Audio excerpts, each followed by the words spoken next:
Hello and welcome to Public Conscience, the anti-corruption program produced by the Progressive Impact Organization for Community Development, PRIMOG. I am Chidozie Ogbonnaya with my colleague, Esther Bassi. Thanks for joining us. On Public Conscience, we seek to evolve a corruption-free society by drawing government and citizens' attention to corruption reports and issues for prompt democratic actions against them.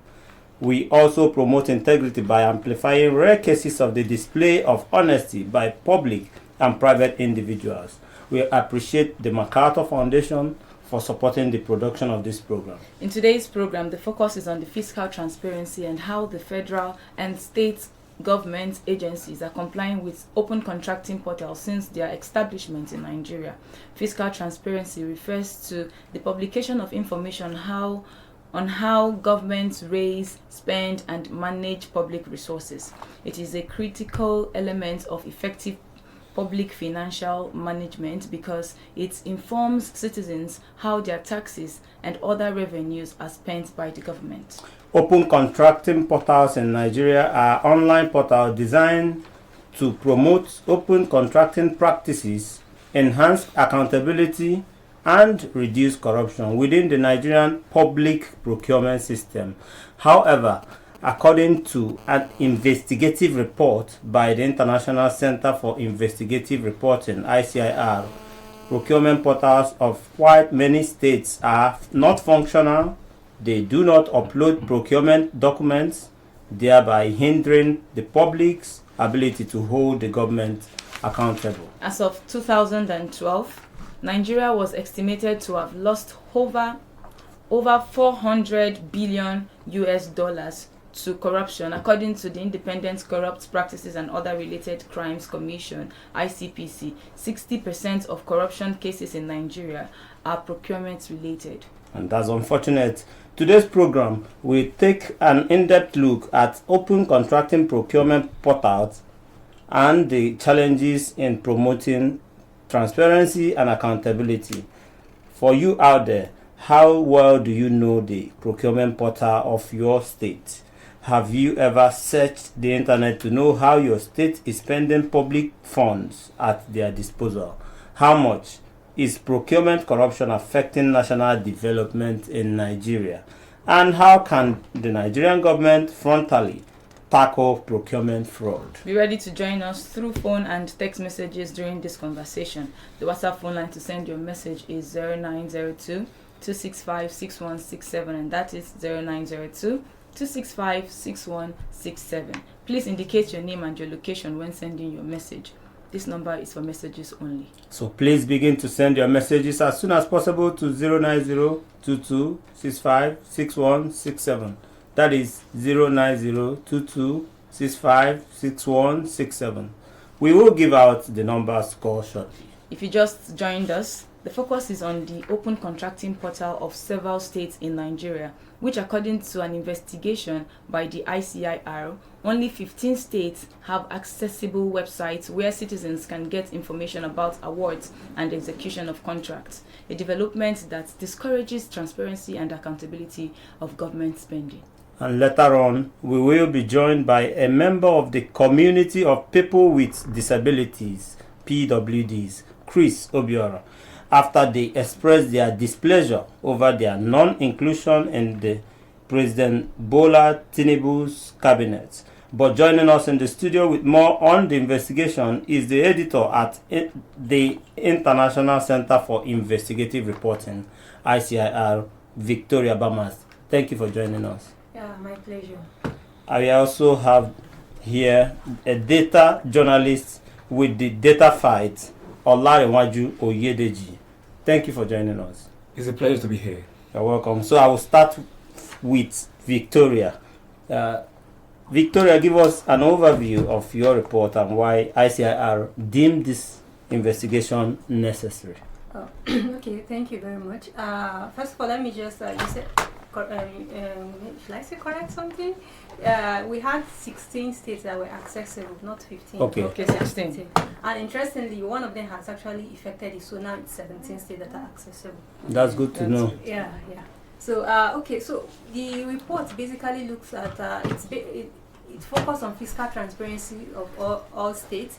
It want to look at how states were compliant and how states were transparent in terms of public spending and how they go about it. So, and the reason we did it, we have a project called Open Contract Reporting, and we felt this is something that is suitable for that, and the public should know if their state is actually complying to the fiscal transparency or not. So that's why we did it. All right, that's great to know. Well, according to your report, more than, like we say, at least, you now added, you say it's 17 now. Yes. All right, in 17 states and thereabout, open contracting portals. So the rest of them, open contracting portals, are non-functional or they don't upload. Throw more light about this. Okay, so basically every state, including the federal government, I think the federal government's open contracting portal is called NOCOPO by BPP, Bureau of Public Procurement. So every state is supposed to have a contracting portal whereby they upload information about their procurement process. So from our investigation, we found out that 16 and now 17 had that portals that were accessible. That means you can go to each, you can check for information, you will see. But the rest did not have. What happens is when you try to access the portal, it gives you this error sign for different error codes, so it's not even available. And one state that should be Akwa Ibom State did not even have at all, so it's not like it had and it wasn't functional.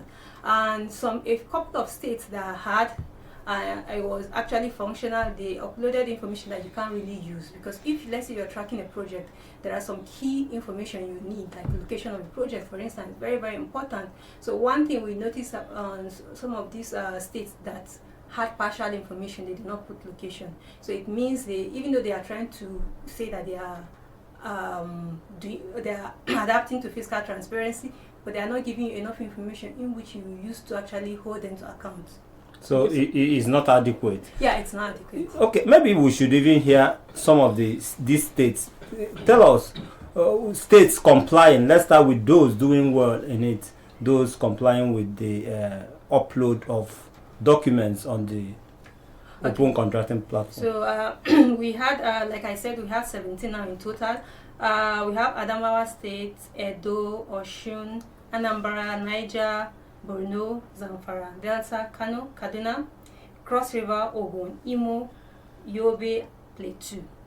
These ones are up to date. Yes, they actually have the information on their website. So what information makes a state and the documents complete for you to access? What information? So basically, for every contract, for every procurement process, or that's, we call it contract awarded, you're actually supposed to list it. Talk about the bidding process, how many persons bidded, when was it awarded, what is the stage of the contract, how much has been given, when was it given, all those kind of information. So of course, just because we say these ones are accessible and have information, it's possible that it's not complete. But basically, all what we're looking for, all those information, these ones were available. Okay. You also had on your report that in some cases, they don't even upload at all. Yes. What are some of these states? States that was accessible but did not upload. We had Oyo State, we had Kogi State, and we have River State. Whereas states that was incomplete, we had Abia, Bauchi, Bayelsa, Gombe, Ekiti. Ekiti had information, but there was no location on Ekiti. And we had Jigawa. Jigawa had only one project as at when we did it. Like, it's accessible, the information is there, but it was just one project. How can there be only one project in a state? So, definitely it can't be just a project, but that was only what we saw. Okay, is it time bound? Like the number of projects you have to execute within, you have to upload, is it time bound? Do you have like a time frame where you check if the project is expired or the project has to be completed before this particular time? Yeah, so these are the information that is supposed to be obtainable on the website. So for because procurement is basically the state buying things, just like the way we purchase things. So the state do it and they actually use the procurement process. So of course the state is constantly purchasing things. So it means it should be constantly updated. With any new contract you give, you upload it. Any new contract you give out, you upload your own website. I know very well that DataFi deals a lot with open contracting, and still here with us is a data journalist with DataFi, Olariwaju Oyedeji. Thank you. Let me get your reaction from all this. How would you react to this investigation, and how much is the violation of open contracting portal by states breeding corruption? Well, I think the investigation really went in depth and gave a very pivotal look to open contracting, especially at this time in the country now. And I must also say that the states are not opening portals because they wish to. There's a sectors fund where they have to open this portal. So it's not as if the state law of accountability, that's why they're opening the portal. There's the money that pushes them to open the portal.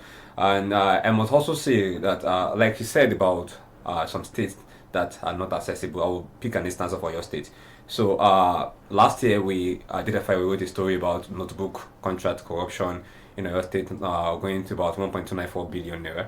And afterwards, the whole crisis that came from the investigation, the governor came out to say he's going to resign. You expect that the state government will be the one holding the corporate accountable, but when you see the number one citizen coming out to say that it's a lie, he's going to resign if it's found not to be true. And in the long run, they threatened court statement and the like, and they couldn't go to court just to show that, yes, this thing is true. But then, the state government themselves, their action, as of last year, your state open portal was open. But what they did is to lock up that portal, which is the result of what we saw in the report by ICR. So they no longer have it. So if you go there now, which is I don't know if I would try to reach out. What the state government are saying, they don't have an excuse. So it's a kind of way not to promote accountability. It's more like they themselves are trying to promote the corruption they should be fighting, which their own law even funds again. And even when we go to Kwara State, which is one of the states that's more accessible, as of last year, we did a report where the state government wanted to instruct barbed wire with 476 million. And the report led to a lot of crisis in the states, reaction and the like. What the government did was to ban that open contracting portal, just like ICR found out. So these states are coming up, instead of strengthening their own laws, they are coming up with fighting anti-corruption when they should be actually supporting the media that is trying to also support their own fiscal transparency. So I would just say that it just shows that the states are not politically led or economically led by that to open the portal. There's another reason why they're opening the portal. And once that reason expires, what do you expect?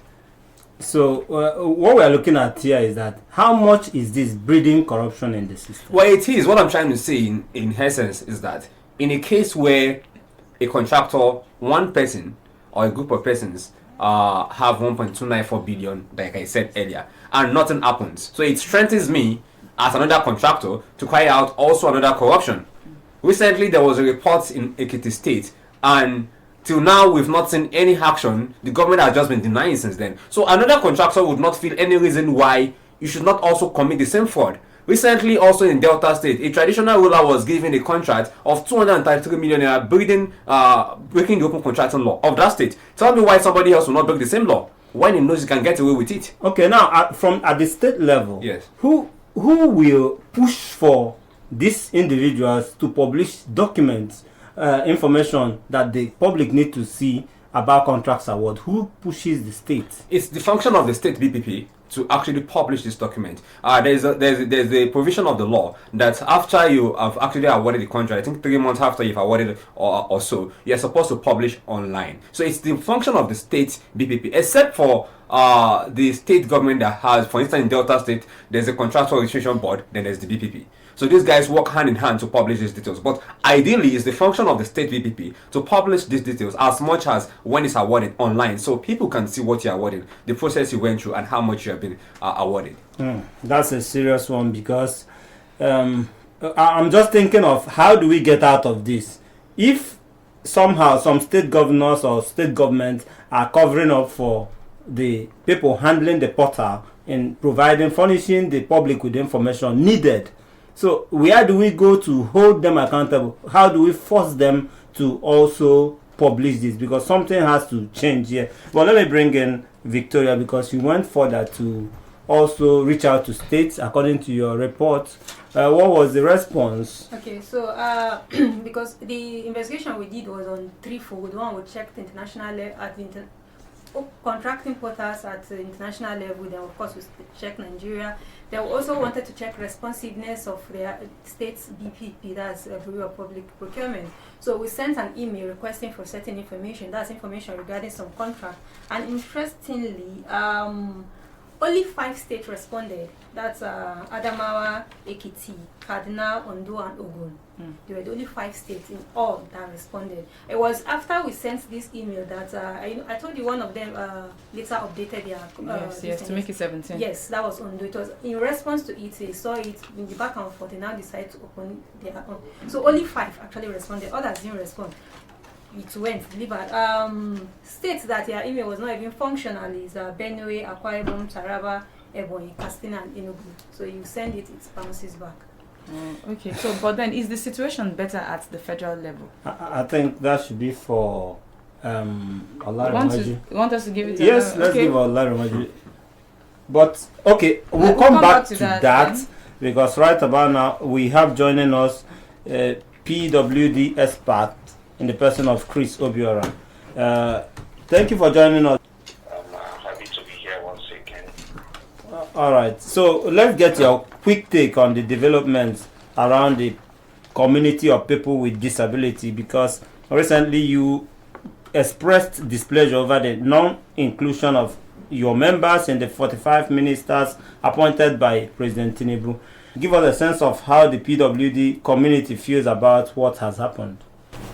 It's actually disheartening that persons with disabilities haven't gone this far in advocating for disability inclusion in Nigeria, having had it so easy with President Muhammadu Buhari when he actually signed disability bill into a law and also created a commission for persons with disabilities.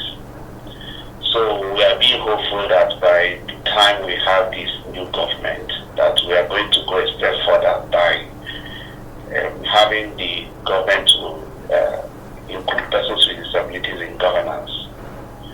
But we did a whole lot advocating, did a whole lot of press conference, consult persons there, those in government to see that for them to see reasons to include persons with disabilities in governance. But at the end of the day, they still not see reasons for them to actually include persons with disabilities. We felt so bad because we are now beginning to see ourselves as if we are not part and parcel of the society. We begin to see that could it be that people still look at persons with disabilities as those who don't really have anything to offer within the governance. So, and also we are of the opinion that if persons with disabilities are not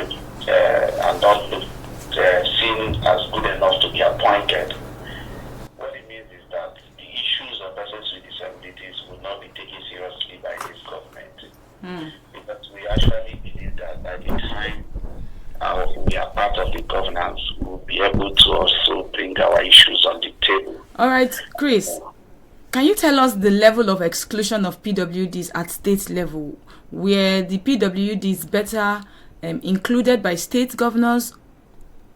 Or is the case the same? It's still the same thing that we are facing at the national that we're also facing at the states. Because when you go to the states, you still find out that majority of the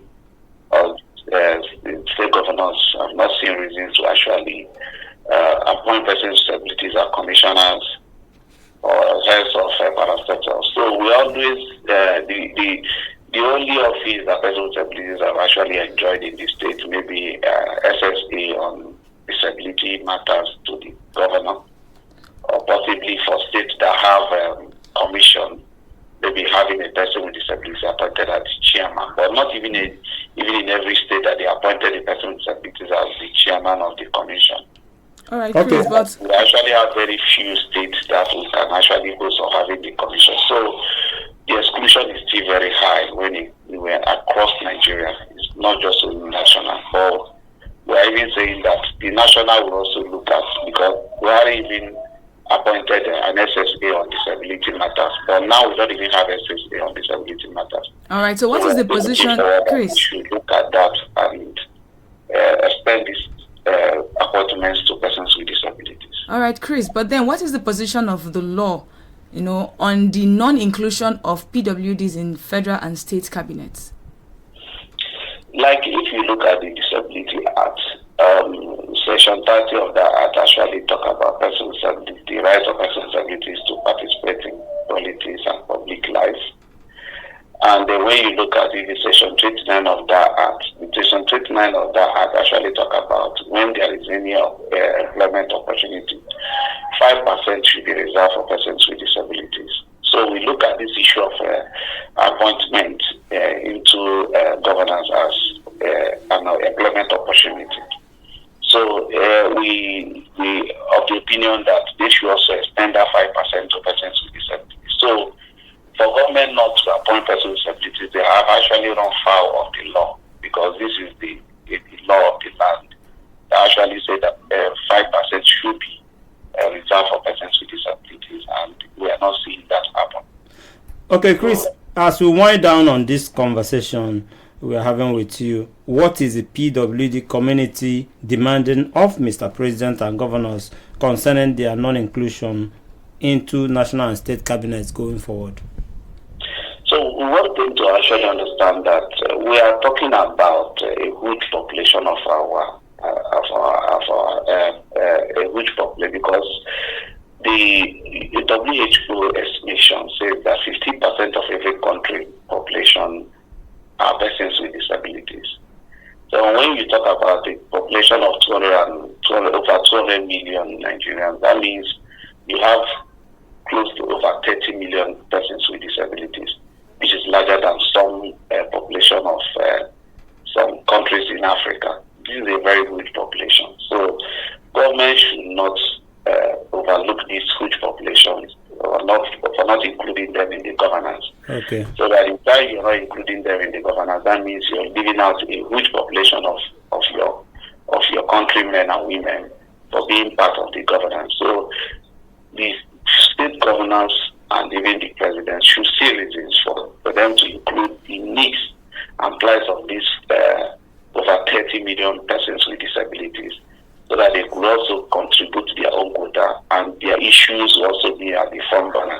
Because if we are serious about fighting poverty, we should include persons with disabilities, because poverty dwells more among persons with disabilities. So their issues need to also be looked into in order for us to actually address the needs of the weak. Because there's always a saying that how you know a country that is interested in development is a country that cares about the weak. Okay. So if this country is serious about, addressing the issues of the poor people in Nigeria, we should also think about including persons with disabilities, so that we begin to now address the needs of the poorest of the poor. All right, we have to leave it there, but thank you for joining us with this perspective this morning. Chris Obiora is a PWD expert. He joined us via the phone. Thank you for joining us this morning. Thank you very much for having me. All right. Have a beautiful day. Okay, if you just joined us, it is still Public Conscience, and we are talking about fiscal transparency, the open contracting portal, the usage and the non-usage by some states. I'm back in the studio. I still have Olarinwaju from Data Fight. the Data Fight, and also Victoria Bamas is still here from the International Center for Investigative Reporting, ICIR. So the question is the situation better at federal level, which uses the Nigeria Open Contracting Portal, NOCOPO? Are we having it better there? Well, it's more central at the federal level. So we have a portal, NOCOPO, where we have government uploading MDAs, contract awarded, and other contract awarded. So we can say it's slightly better at the federal level, maybe due to the fact that the federal government operates just one portal for uploading contract there. So yes, of course, we can definitely say, for instance, the COVID-19 emergency procurement that were made by the government, it's well there. So this at the federal level, this portal is accessible, at least to some extent, not even fully. We have some sizable number of information that can help you then track and look at the extent of corruption or otherwise that this contract has been subjected to. So yes, it's better to some extent. To some extent again. To some extent. At the federal level. But looking at the open contracting quickly before we open up the phone lines, how would you rate the success over time since we started using e-procurement portals to show transparency in projects and contracts? I would say it's been fantastic. For instance, I just spoke about the project of the ICIL for the open contracting, and largely reportage on that project, for instance, will have been more easier due to the availability of details online, where you can then look at who is getting what and then be able to track it. And also, a lot of reports have been done by media houses that are exposing corruption in the contracting system. It may have been harder if there were no details for you to access online. We all know how information is quite hard to come by in Nigeria. So I would say, yeah, it's been enhancing the fight against contracting corruption, which is actually blamed for the large percentage of corruption we have in Nigeria. So it's been really enhancing it. Just like it could be better in the sense of the fact that states are now trying to hide, knowing what this can do. That is why they're trying to hide the details of not making it accessible or even bringing details on the portal, because they now realize that a lot of corruption have been exposed using their own portal. Because some of them will even tell you that, why are you investigating us? After all, we are the one that put the details there. So what is your concern investigating us? So for you to understand how to think about this process. So what they're trying to do now by blocking the portal, using based on what ICR report says, is that they're trying to then hide their corrupt practices at against the accessible wall. You get? Who can bail the cat in this issue, in this situation? Where because the federal cannot impose any form of law sanction. I don't know. Let us know. Help us understand how this can be curbed. Can the federal impose any law on the state, or the BPP is still under the government, the government of the state? Who should bail the cat? There are laws. Every state has its own BPP law, and in these laws, there are provisions that if you go against the provision of the law, there are punishments that are supposed to be meted out to those who actually circumvent the law. But the truth is that those who can actually bail the cat in the true sense are the media, civil societies, because the people involved themselves will not punish themselves except somebody speaks up. So. I'm curious. Wait, I want to understand this. Okay. It means that there are no law, no sanctions. There are laws on paper. There are laws on paper. There are laws on paper. There are instances where anti-corruption agencies at the state level would come up to say, oh, we are investigating this. Even at the federal level, there are instances where we reported cases of corruption, where the federal anti-corruption agency would then tell you that we cannot act on it just because of your report. There has to be a petition to them. So these are the intricacies. As much as there are laws on paper, sections and sections that we have on the paper here, except somebody speaks, which will not be those committing the corrupt crime, these things will just remain on paper. All right, let's get our listener involved in this conversation. Esther, please follow us on our social media platforms at official Primorg. Primorg is spelled PRIMORG. And remember that this program is interactive. The WhatsApp phone line to send your messages is 090-2265-6167. 090-2265-6167. This number is for messages only. Please begin to send your messages now to 090-2265-6167.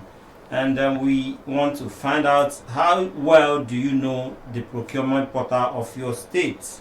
Do you even go to search or know the information out there on it? How much do you think procurement corruption is affecting national development in Nigeria, and how can government, federal and state, frontally tackle procurement fraud? Victoria, let's talk about the method you use in getting all these facts out. Give us an insight about it. Okay, so it's actually pretty straightforward. First of all, determine the variables you're looking for. What are those things you want to check? So one of them is to check, because every state is supposed to have an e-procurement portal. So you need 36 states. So you access those websites to check, are they opening? And even if they're opening, what is the information that it's there? And the information available, is it complete? So that's one stage. The second stage is to check the responsiveness. Like, because sometimes you want to clear, you see, and if you see something is probably not clear, you need to reach out to ask, okay, let's get clarification. So that's why we sent email requesting for a certain information, but only 5 responded. So basically, it's a straightforward methodology that we used. Okay. Straightforward methodology. My question is, the open contracting portal was made so that citizens can actually go and, question some of the documents that are posted there to get some sort of closure to transparency and accountability on how their revenues are being used. Have you seen any valid engagement from the part of citizens to this? So now the thing is, first thing first, there is no enough publicity. Let me say, like he rightly pointed out, the state governments, why they even did it in the first place was a few years ago, there was this World Bank funding that they were going to receive.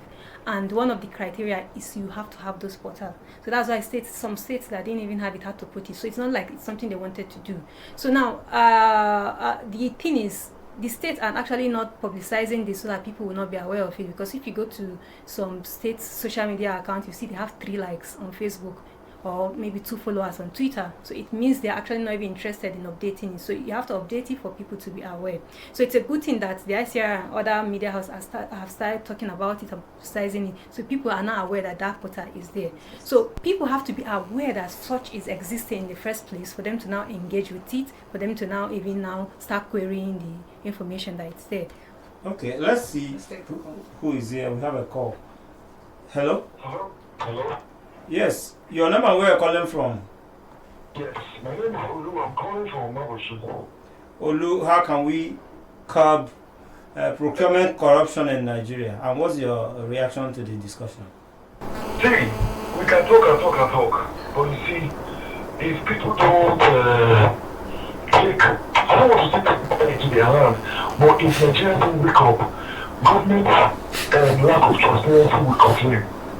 You see, this matter now, there are many issues on ground. There's the lack of transparency, because why are you giving contract and nobody knows about it? That means the contract can go to family members, the money can be stolen, or the account that was used for something that was not used. Follow me, sir? Yeah, I'm following you. Yeah, and then there's no account for it, and that has always been the issue. Government will continue to just take advantage of us as a citizen, and you see, this thing is aggravating Nigeria. Shall you see that in African countries, I don't know if it's a diversion, shall you see that in African countries now, they are doing coup? But we don't support it. But we don't support it, we totally condemn coup. You condemn coup? It's not about supporting or condemning, it's about the purpose of the coup. Because if people are being oppressed, taking advantage of them, and somebody thinking of coup takes over power, so long as the person is doing the right thing for the people, does he not become supported? Okay, let's just leave that one because it's not the main subject today. But then, you have lack of transparency, people are suffering every day, you are carrying contracts to people that are not even supposed to handle the contract. What is somebody that's not an engineer doing with an engineering contract? You see? But because you want to do wuru with the matter, you don't upload information, we don't know what you are doing. Money is just disappearing. There is too much money in this country for the kind of suffering that people are going through. Government indiscipline is the problem. And then you talk about the inclusion of persons with disability. Yes. You see, that inclusion, I have to say this, some people living with disability have more intelligence than people without. Because you find that a lot of them, because of this disability, they have decided, okay, I spoke to, you know how they say, how you see somebody that is visually impaired, right? Yes. They have used their senses in other parts. They can hear better, they can hear clearer, because the eye is not working. So we need to review this in disability people. There are a lot of intelligent people there. Okay. All right. Thank you for your take this morning. Thank you for joining us. Thank you very much, and have a wonderful. And be a good citizen. Get to know what your government is doing. Let's be talking about it and hold them accountable. Thank you. Thank you very much. Thank you. All right. That's his take. We don't support anything cool, but we want our government to run very well. The conundrum and the issue here that I'm wondering is that at this point, whose responsibility to enforce this compliance is our biggest problem. How do we get our governments to be open with contracting? So at the end of the day, for states, the buck stop on the governor's desk. He is the one that is supposed to ensure that there is compliance in his state. But now, like he rightly stated, like in case of Kwara, I think probably after an investigation or two, they even just close their website. Not that they close it, but you just see a blank white space when you go there. So now, maybe if the governor doesn't want to do it, so what do we do? So like the last speaker rightly stated, the people need to actually start taking action. If the people start, by action, start demanding. People need to start demanding for transparency, accountability. Let's take this call and get back to you. Okay. Hello. Your name and where you're calling us from? This is from Israel, from Esa, the state. All right. Okay, let's hear you in 2 minutes. Yeah, I think transparency is key. But in this part of the world is not. No, I think it goes to Sarah. I think Sarah must be the big advocate for this transparency.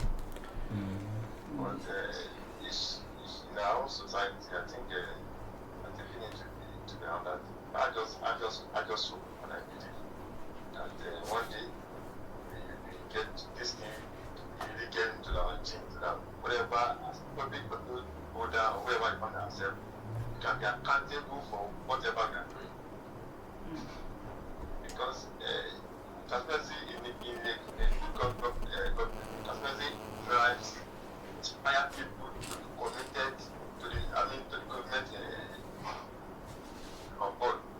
But when you are running the government without transparency, how seriously believe the government that is running? All right. Thank you very much. That's one day. Okay, Israel, thank you so much. Hello? Your name and where you're calling from? Thank you very much. My name is Nasiru. I'm calling you from Gariki.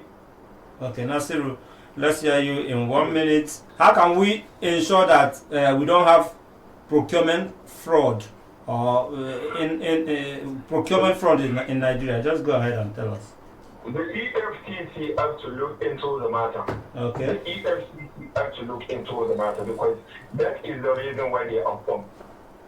You understand? Because if you don't monitor people's work, they can do and undo. I think it's a leadership code that says it will continue to prevail because good men sit there and do nothing. That is what's going on with us as a country. Because nobody is monitoring what is the purpose of check and balance. The judiciary is there, what is going on. So the EFCC have to look at it. If the EFCC is not compromised, you see? Okay. All right, thank you for your take. Thank you for joining us. Thank you very much. Now let me get back to Lauren Waju because a lot of back and forth here. We are looking for who to bear the cat for now. But what do you think about the political will of these leaders to do the right thing? How much is it affecting open contracting? I think the political will to do the right thing, based on what we have seen precedent, is not there. And I would cite 2 instances why I said that. I will start with the issue of data reliability of what is published on that portal itself. There was an instance in Ondo State where the government was supposed to renovate the OSRC, that is Radio Corporation in the state, I think with about 200 million, and the contract wasn't done. So we did the report, identified, and the government reacted to it. What we saw afterwards is that the government, the BBP of the state, went to alter contract up to 98 billion naira on their portal. So they changed the delivery date and every information you may think of for 98 billion naira worth of contracts, meaning that if you then go to check that portal afterwards, whatever you see there is false information. How we're able to know is using the Wayback Machine because we saved that website before then. So we realized that apart from the issue of the portal being there, the issue of data reliability on that portal is also a problem. And the government or the political will to ensure that you follow the law to the letter is not there. And I also cite the instance of the people where you speak about, if all of these things are failing, then who do we fall back to? Apart from the media and CS. So I think it's the people. Because there was a time in Ebonyi State where the government was supposed to renovate a teacher's quarter. On their portal, it is there. But the people never knew that the government was supposed to do that. And they felt like they were abandoned already. But when I got there and I started telling them that, do you know there is a portal that you can get information, I showed them. They were the one that were then challenging their state government through the local government to understand that this money has been released for this project. Why are you not doing it? The government was forced to complete that project within 3 months, something they abandoned for 2 years. So if the people themselves are kind of giving the information or made to know that there is this portal, no matter how illiterate they may be, if there's a way we can communicate to the people for them to know what the government is doing or who they are awarding the contract to. For instance, there was a contract award in Ekiti State where the government awarded millions of contracts, but then the contract process was flawed. Once the people knew that there was a portal like that, they went on that portal and they were the one then hammering on the government themselves to make them understand that this is the process, follow it, and the government had to respond. So if the people themselves are empowered to understand that there's a portal and this is a process, I feel like we have more results than we have now. So the citizens can do more. The citizens can do more to push the government. Yes. Also, let me add this before as we begin to wrap up. What would be your advice to the governors of states where open contracting laws are flouted? I mean, we cannot continue like this. This is not how to run any society. What's your advice to the state governors? I think for the governors that come in with the mindset or with the promise of serving the people, one of the critical places we can see that is on your portal. Because that is the way we can have participatory governance and we can have the people being part of the government. They understand what you are spending their money for and how you are spending it and what to expect and when to expect it. So the governors should make it important to carry the people along through the open contracting portal. Not everybody will go to the government house, but the government house can be on that portal. Absolutely, right, so I agree with you. Let's go to Victoria Bamas now. So upon carrying out this investigation, what would be your advice to the government on strengthening open contracting portal moving forward? So like he stated, if you actually want to work, that's one of the places you need to strengthen. And the reason is it will even help people run the investigation for you. I don't mean reporters, like the people. If you've already stated you've given this person money for this location, the people at that location are going to look at it. Oh, so contract has not been done, so they will of course maybe write on Facebook or anything. So it helps you, even cuts down the funding that you need to give to the anti-graft agency and other monitoring agency. They participate and help you monitor it. So if a government, I want to tell these people now, if your government is really serious about working for you, one of the things he or she will do, okay, we don't have a she government. One of the things he will do is to ensure that you have a functional open contracting portal and that is easy to navigate. Because another issue we found that is you have this portal, you have this information, but you have to be a data analyst to a certain extent to be able to access those information. So make it easy for people to navigate. What more can the civil society groups, littered around Nigeria do in this regard to reawaken the citizens? So what they can do is actually simple. It's not simple, but what they can do is education. That's education and open contracting portal. Let people understand that you need to have this, and when you have this, these are the information you can get. You can use it to hold account. You can always check for your local government or your state. And if people have that information, then they can actually hold the government to account. So I think that's what CSOs in fiscal transparency should start doing. Olariwaju, any last word from you? Well, I would just say that the people shouldn't also not get tired of asking the government questions. We shouldn't just give up to the fact that we don't know what is going on. So, and the media and the CSO should also try to inform the people more through reports like this, so that they can understand how to ask questions, who to ask, and when to ask. A good place to leave this conversation, but it doesn't mean we are leaving it forever. We'll still come back to talk about procurement, fraud, fiscal transparency, because we cannot, every day the government spends money and we must hold them accountable by doing this. This is how we'll be wrapping it up on today's program. Please visit our news website, primognews.org, that is primognews.org. For all the details of our reports and interviews, visit Our website www.primorg.org to get all the information about Primorg. And you can watch our videos on Primorg TV, our YouTube channel. Please subscribe to get reminders when we have a new post. We appreciate our guest, editor at the International Center for Investigative Reporting, ICIR, Victoria Bamas. Thank you for coming. Yeah, it's been a pleasure. Also, we thank data journalist with Data Fight, Olariwaju Oyedeji. Thank you so much for joining us. It's glad to be here. I'm not forgetting a PWD expert, Chris Obiora, who joined us via the phone earlier on. Thank you all for joining us on Public Conscience today. Public Conscience has the support of the John D. and Catherine T. MacArthur Foundation, committed to building a more just, verdant, and peaceful world. Get more information about the foundation on its website, macfound.org. Join us again here next week for another episode of Public Conscience, and remember to follow us on Facebook, Twitter, which is the same as X, and Instagram at Official Primorg. I am Esther Basi. Remember that birth registration and birth certificate are free if your child is under 18. Help stop the corruption in birth registration and do not pay for birth certificates. Also remember that you can give us information or hints about corrupt acts through our phone at 09022656167 or info@primorg.org. I am Chidozie Ogbonnaya.